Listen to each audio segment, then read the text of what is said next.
Okay, so welcome back to our new book. Fireworm swooped down and pushed Hiccup's helmet down over his eyes with her talons.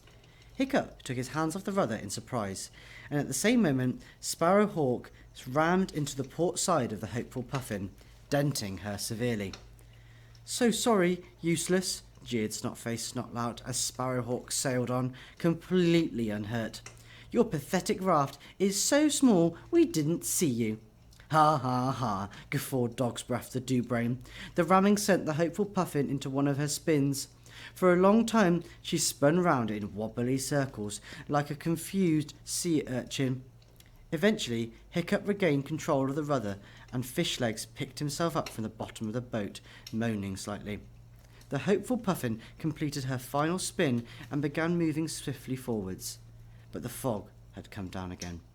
If anything, even thicker than before. After all that spinning,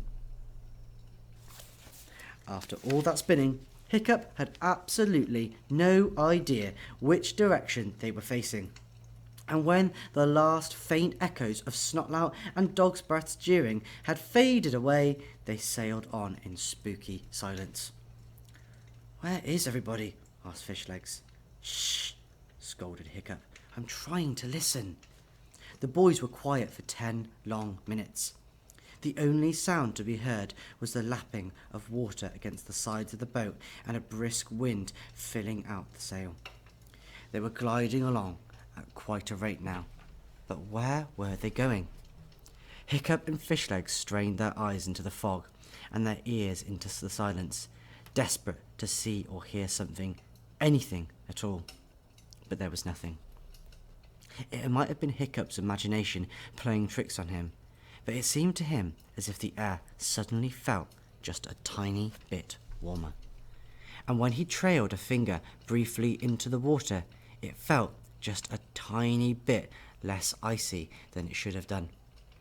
And then he got to thinking about the summer current and sharkworms, and a prickle of fear ran all down his back, and everywhere about him the drifting ghostly fog seemed to be taking the shape of sharkworm fins.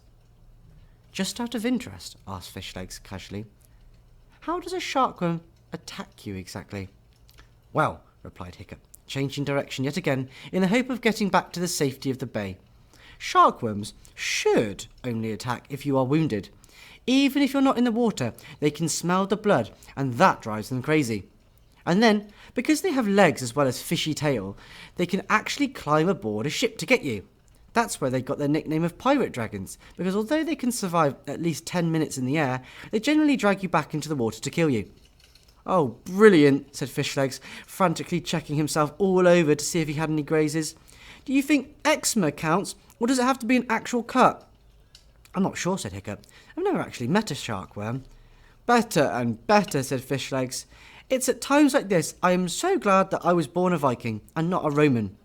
The Romans were the Vikings' deadly enemies, a very bossy lot who wanted to take over the world and had jolly nearly got there.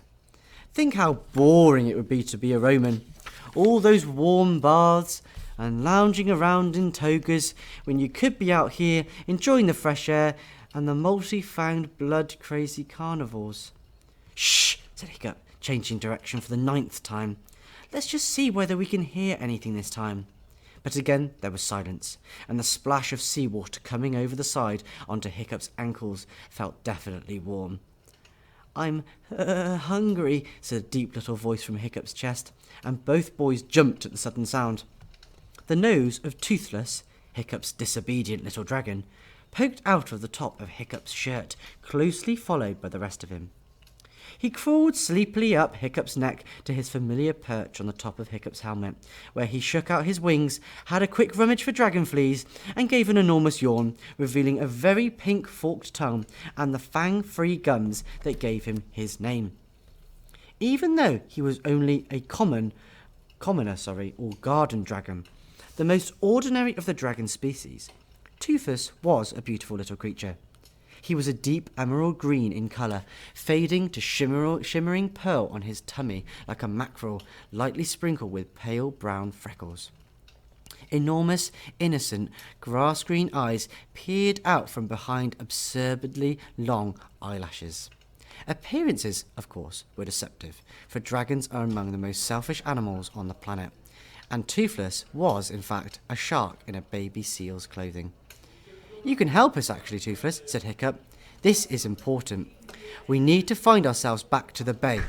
We're a bit worried that we might have accidentally got ourselves into the summer current, and we don't want to bump into any sharkworms now, do we?" Hiccup laughed nervously.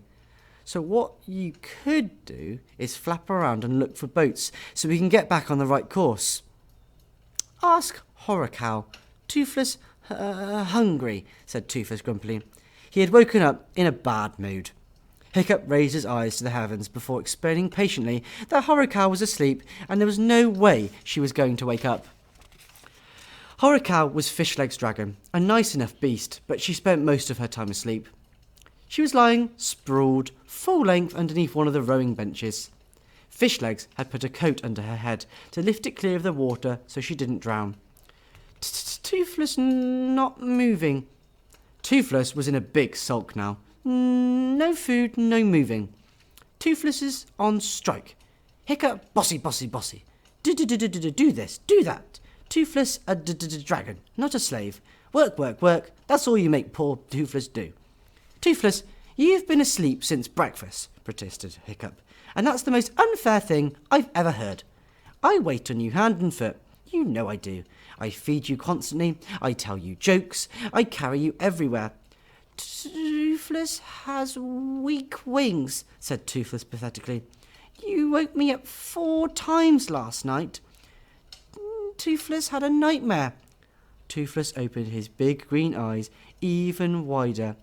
"Great big fat horrible humans with big teeth chasing poor Toothless all through his bed. Want to get Toothless because Toothless is so special." "You wanted oysters," howled Hiccup. "Oysters at 3 o'clock in the morning." "Oysters good for nightmares," protested Toothless. Hiccup ran out of patience. "You wouldn't shut up. You perched on my father's bed and said you'd screech in his ear if I didn't get them. I had to get up, get dressed, go down to the oyster hoard in Hooligan Harbour, and then when I got back again, you wouldn't even eat them because you said they were the wrong colour or something. They had black bits on them," whined Toothless. "Toothless hates black bits. They're yucky." "Oh, don't be such a big baby, Toothless," snapped Hiccup. "It was only bits of seaweed, and even when I picked them all off, you still wouldn't eat them." "I hate to interrupt," said Fishlegs nervously, "but I'm pretty certain I saw the fin of a sharkworm over there." Right, I'm sorry that wasn't very much, but we're very, very busy this morning. I've got some children coming into the classroom soon, so I hope you enjoyed the story. I'm going to read some more over the weekend, I'm hoping to, and get that sent to you. Have a wonderful day, everyone, and I hope your learning goes well. See you later.